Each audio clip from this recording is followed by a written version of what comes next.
to a very special edition of Faces on Carlsbad. My name is Kyle Mark Center. I'm not the person you typically see introducing Faces of Carlsbad. And there's some wonderful things the person usually says when he introduces Faces of Carlsbad. Sponsored by Intrepid Potash. Intrepid Potash. And so we've decided to do something. It has been 5 years of Faces of Carlsbad on Channel 23. It's hard to believe that time has passed so quickly. But the very first edition of this show that we ever did was the gentleman to my left here, who has since taken over and done every episode since then, Bob Scholl, ladies and gentlemen. Thank you, Kyle. It's been a pleasure being here. Well, what else do you say at the beginning when you introduce it? What did I forget there? Oh, I always tell him once in a while that Guy really wasn't born in London. He was born in Loving, New Mexico. And you did a better job than I did. Oh, really. I don't know. You know what I forgot? We're about to introduce somebody who's a very close friend of mine. Yes. I've been friends with this gentleman for years. Yes. Ladies and gentlemen, Bob Scholl. How's that? And that's true. We've been friends for a long time. I don't even know when I first knew you. I've just known you for a long time. Yeah, and every time we see each other, we always feel happy that we're still both alive, right? We're both kicking. So, well, first of all, Faces of Carlsbad. Right. I interviewed you at the Blue House, and it's been 5 years now, I think. Yes. I'm not good at dates or time or math or a few other things. You're absolutely correct. But we talked back then. We hopefully still have it somewhere. And tell me how the program got going after that. Well, you did such a good job, and I learned a lot from you, to be quite honest. And then you knew that I always had a bunch of baloney to throw out, and I'm not talking about meat. I'm talking about the hot air, and I could never keep my mouth shut. And from that point on, you led me down the right path, and I just moved along. And how many people have we talked to since then? Today marked, well, this will be number 139. Do you count? Well, you count twice. But you Oh, were I number should have 1 been- and 139. Yeah, that's right. Oh, my gosh. That's going to just throw your whole system for a loop. Well, I always ignore that first one because I always said Ray Anaya was the first one. Okay, Ray Anaya was the first Ray Anaya one, was right. number 1. And we lost Ray earlier this year. Yes, and a wonderful man. I couldn't have worked for a nicer person. Well, what can you tell me overall? Has it been mostly men, women, older people, younger people? Just tell me about all the people you've talked to. Well, most of them, I think a very small majority have been men.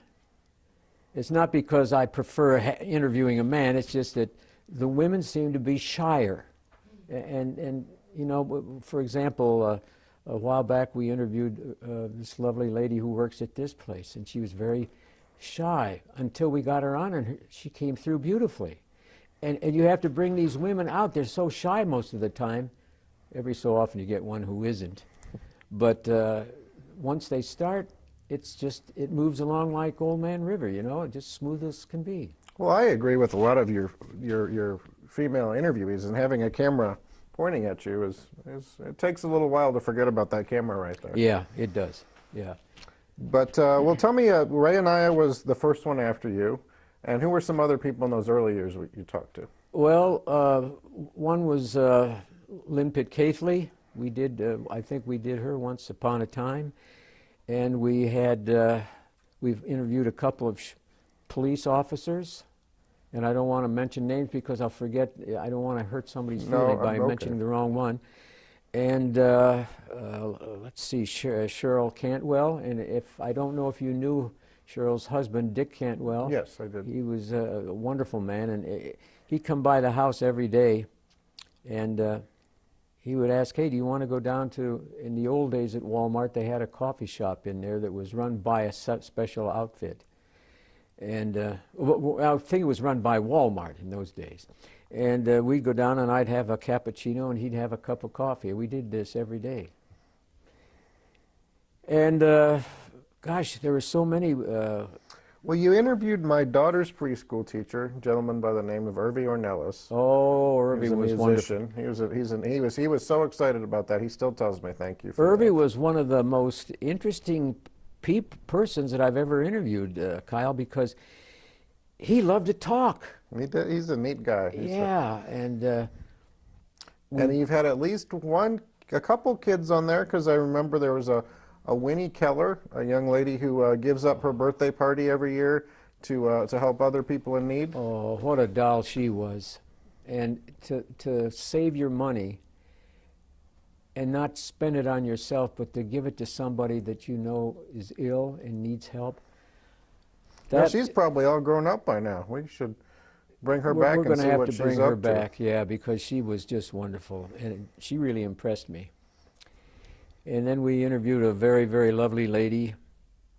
Won't mention her name, and she was just beautiful, a beautiful lady.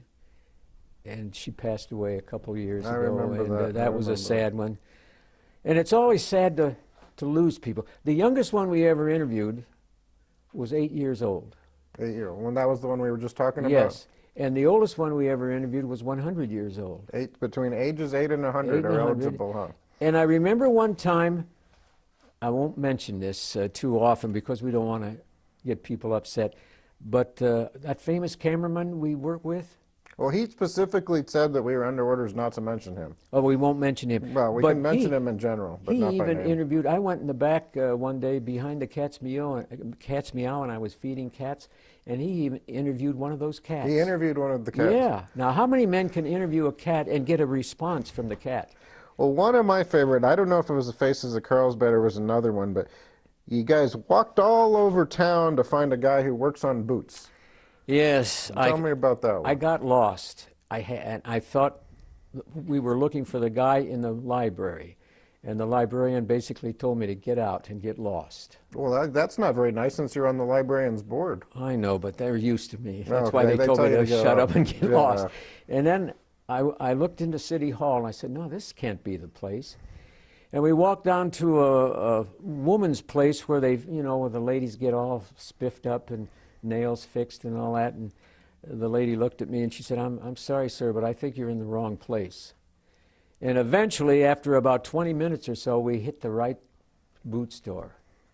And it was Joe's boot store. Joe's Boot Store? Yeah.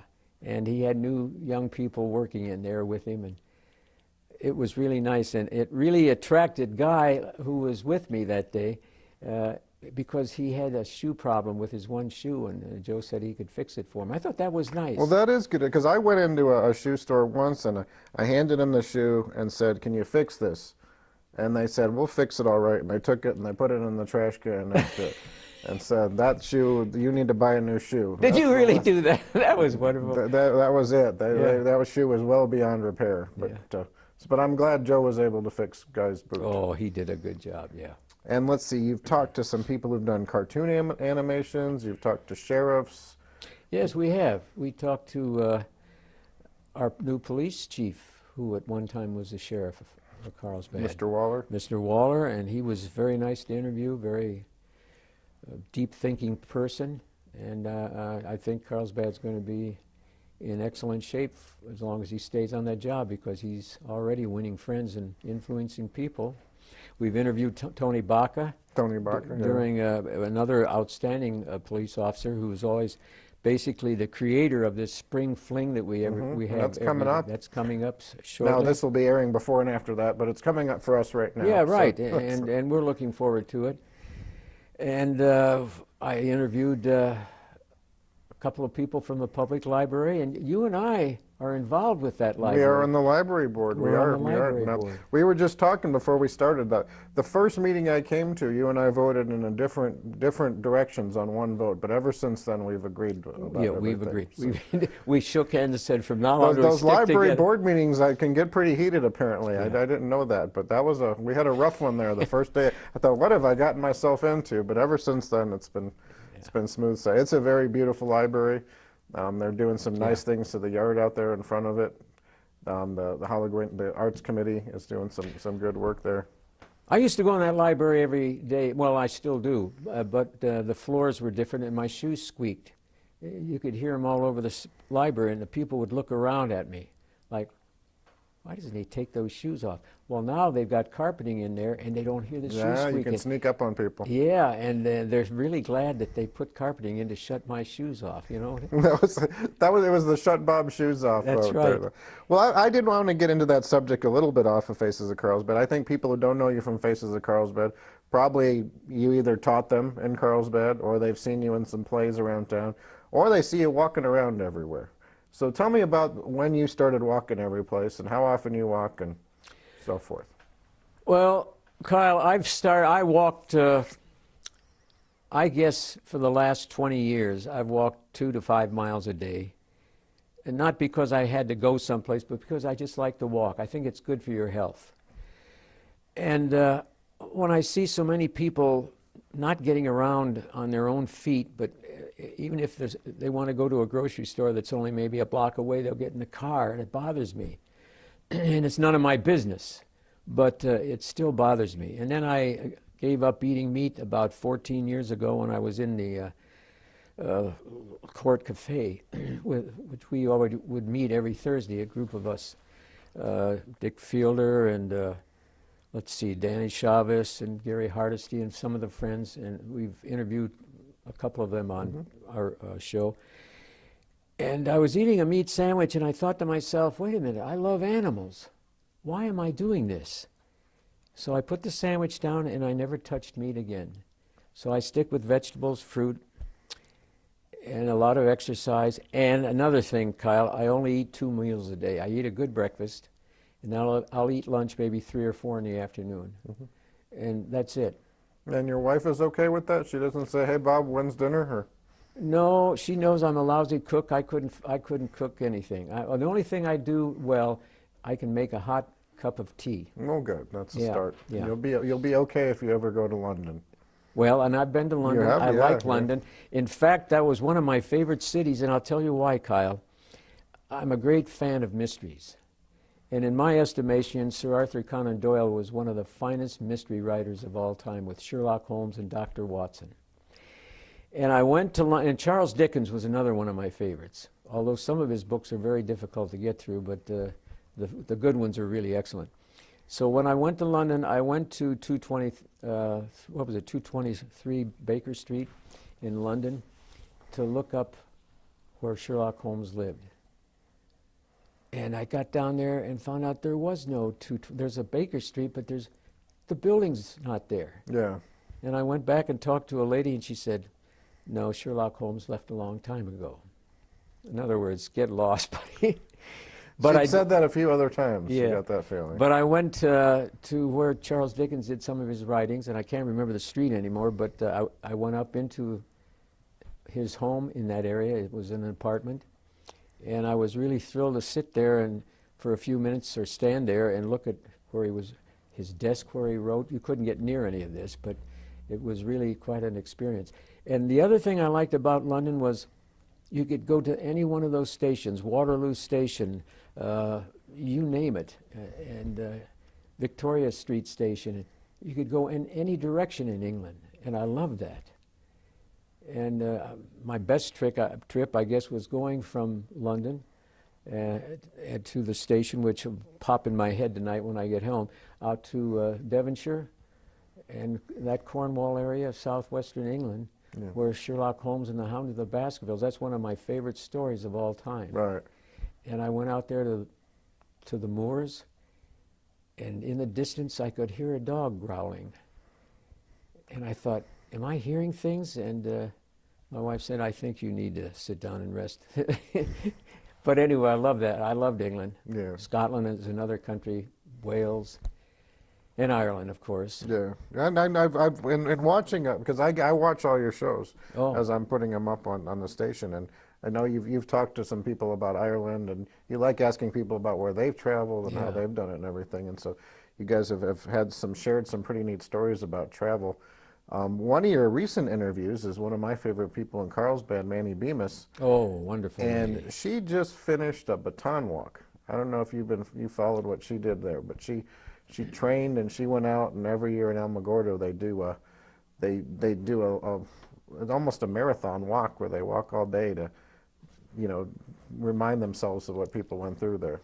I admire her so much, and she is so dedicated to the theater and to this particular phase of American history.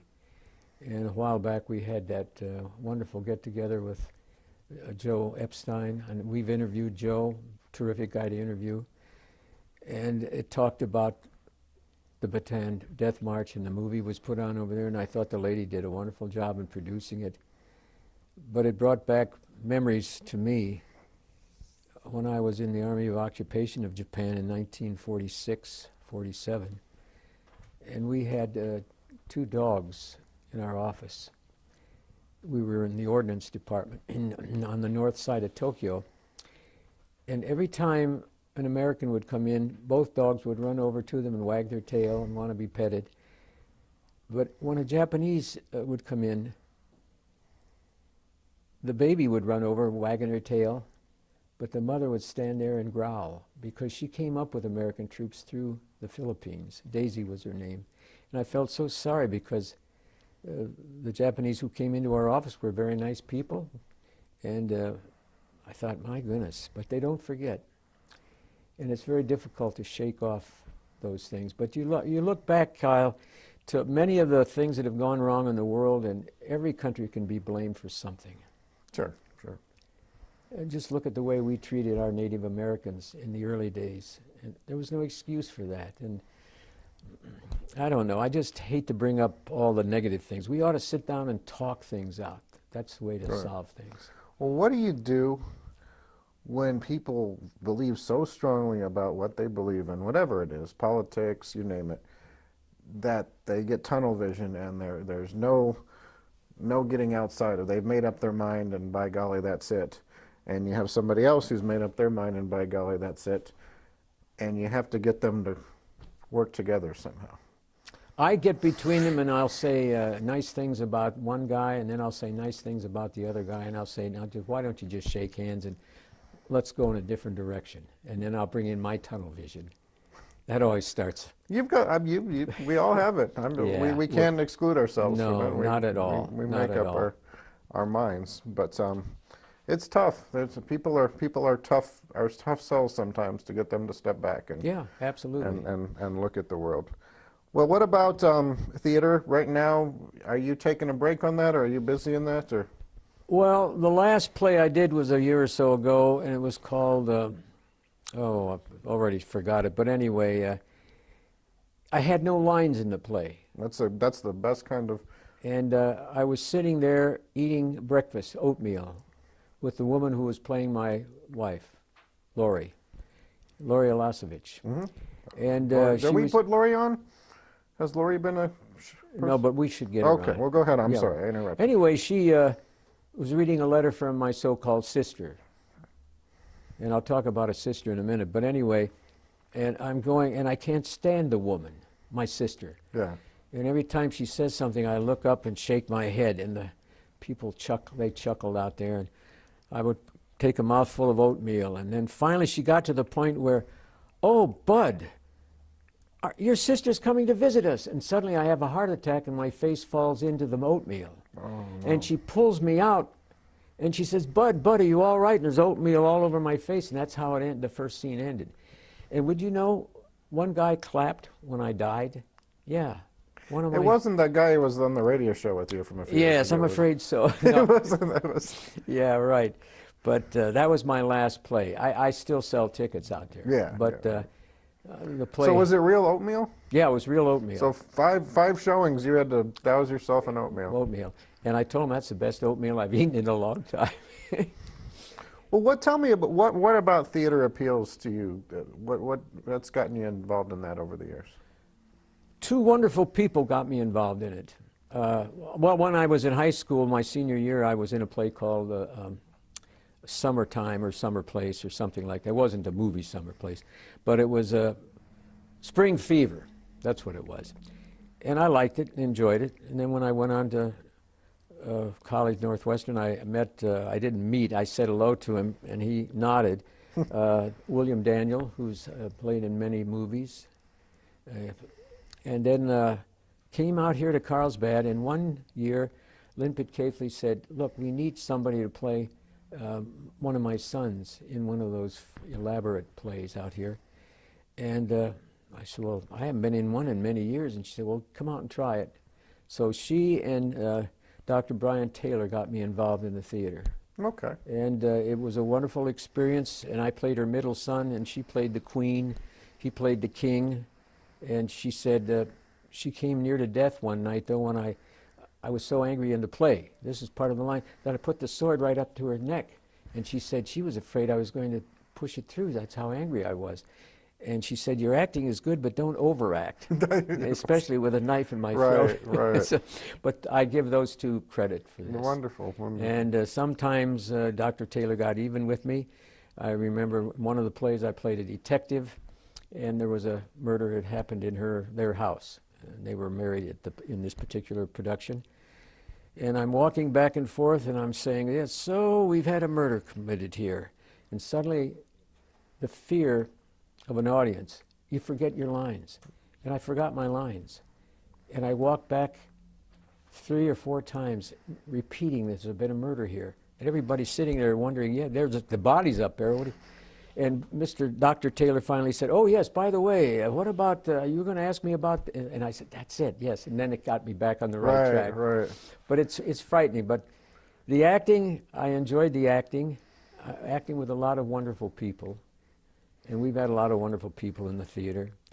And I guess one thing that's interesting to me is on one hand, it's a set thing. You have a script, Yeah. you have a stage, you have here's how we're going to do it and here's why. So it's almost a science of blocking and lines and so forth. But on the other hand, there's a creative element to it where you're producing things yourself, a character yourself. yes, you So have you're to kind of- get over that feeling that reading from a book, because you're not reading from a book anymore. You are actually part of the lifestyle. And years ago, I was in a play where I wish I'd have gotten all these names down, but I played a lawyer, and I was trying to give my boss, who was paying me a lot of money to be the lawyer, the feeling that we've got to do something better than just what you're doing.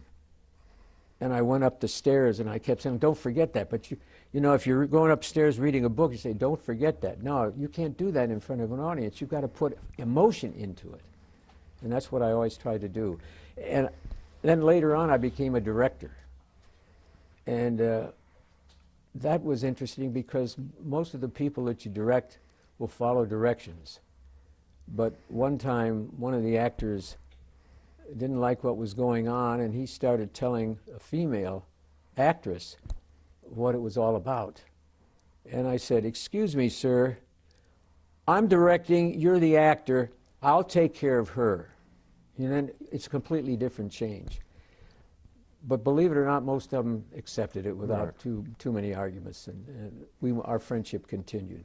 Well, what about, you talked about the voices and you talked about the lines, but in terms of the blocking, I go about life and I don't remember if I'm scratching my nose or scratching my knee right now. I mean, every mannerism you're doing, you've got a few hundred people staring at you there, and how you position yourself and all that, that must be hard. I mean, just doing all that. Well, if you have a good director, they can tell you exactly where to be and what to do. And thank goodness I work with a lot of wonderful directors out there.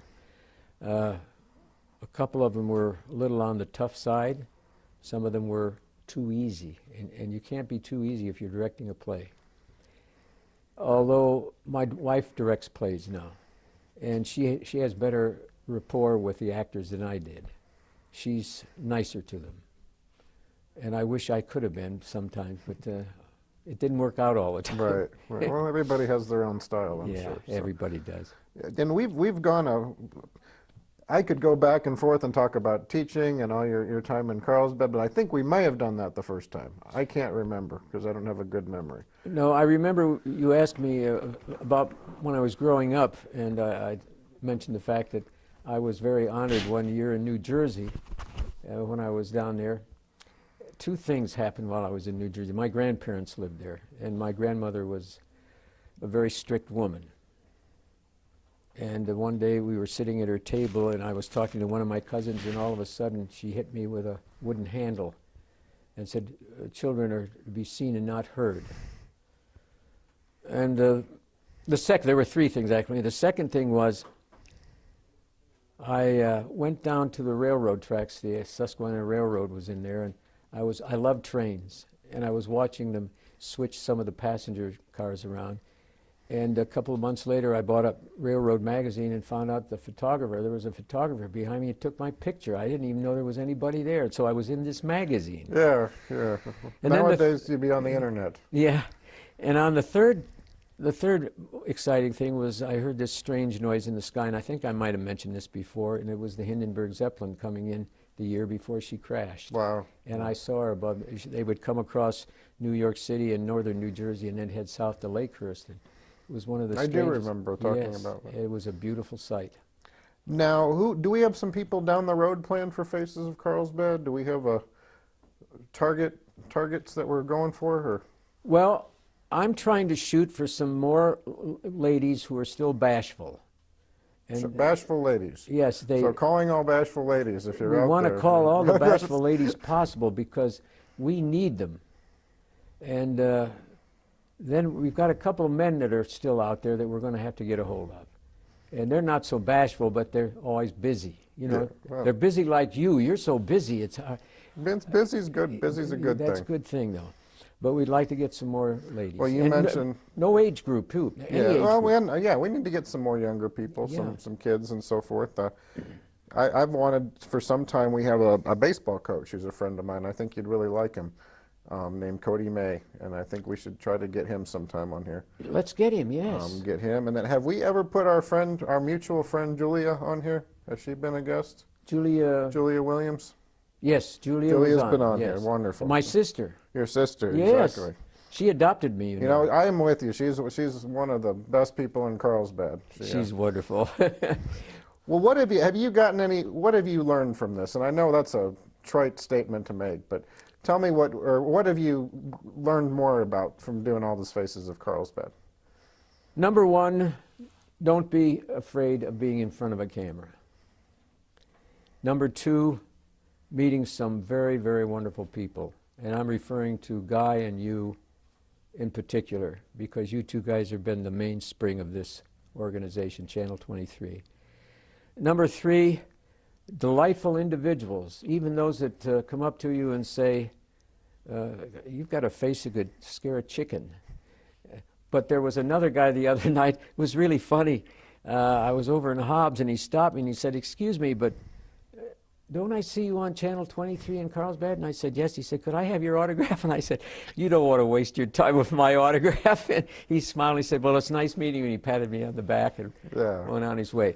But the nice thing about it is hearing the stories from all of these people, where they came from. And we've had people from Slovakia. Yes, yeah, Susanna Yes. Cartwright. And some of the nice people that we met at the library, museum. Tom, who's a member, Tom, that you asked me to interview. Tom Langowski. Jankowski, who now He was is a up at- colonel. He was Yes. a colonel retired in Carlsbad. Well, I really admired him because when I was in the military, I was only a corporal.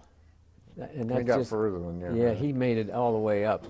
Well, so do you have like a Faces of Carlsbad radar out when you're walking around town and you have a conversation with somebody and think, I want you to come in next week and talk to us. Is that how that works? I do. It happens every single day. Well, good. Yeah. Good. That's pretty neat. But it's a nice feeling. It's a nice feeling. And it always helps to have you looking out for some of those too. You've helped me a number of times. I'm a good pest. Well, you're a good man. Don't say a pest, because you're not a But pest. sometimes there's an overlap there. Sometimes you need a little pesting in the world. Well, You need a- that's good. But and you keep us all on the ball, and that's important to. Well, I hope we can do this another 5 years and keep going exactly how we've been doing, because we've got a lot of good shows on there. And I don't know if I told you, but most of them have survived. We had one computer crash, but most of them I have on a file now. And what I'd good. like to go to the library and say, here, you know, if I'm a historian 50 years from now and I want first-person accounts, I've got a whole list of names. Wonderful. I can go down and I can see what people who lived in Carlsbad right now, what they talked about, how they dressed, and what jokes they made, and everything. And Well, the nice thing is, you and I compared numbers, and you found out that I had miscounted something down the line, and I appreciated that. And I sat home one night and I said, "Kyle's right. I fouled this up." So we backed up the numbers. We're now in Yeah, we've got a little work to do sometime when I have time, or maybe we can find somebody at the library to go through and have each name and what file, get it organized a little bit. But we've Good. got this huge list of Carlsbad residents and who they were and what they talked about. And as you said, we've lost some of them already since Yeah. we've interviewed them. And it's just a remarkable treasure. I think down the road, some people will be saying, whoever this Bob Scholl guy is, thank you very much for doing this and finding a way to put this together. But you got to remember something, Kyle. It's not Bob Scholl. It's the people. What we brought Oh, out of sure. them. What we brought out of them.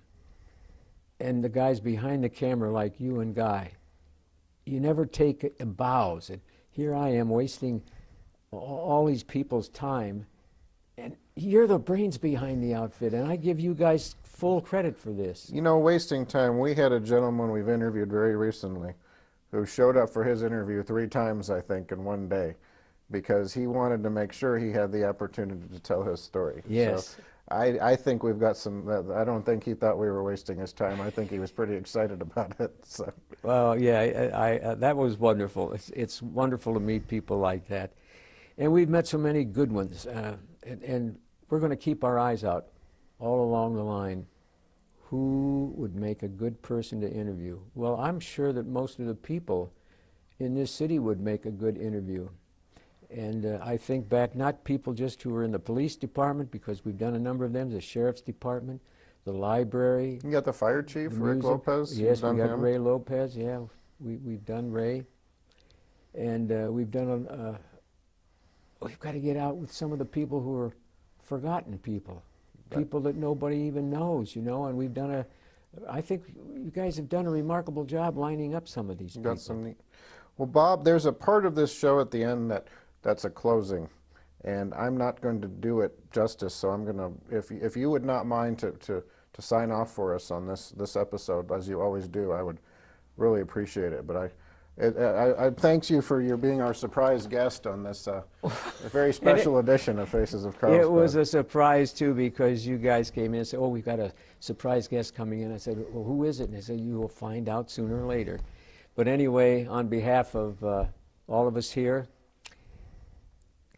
this wonderful man who just interviewed me, Kyle Marksteiner, and all the wonderful people at the Carlsbad Foundation building, and the Intrepid Potash, and I'm so nervous now after being interviewed. I don't know whether I'm coming or going, but we want to just simply say goodbye and good luck. Kyle.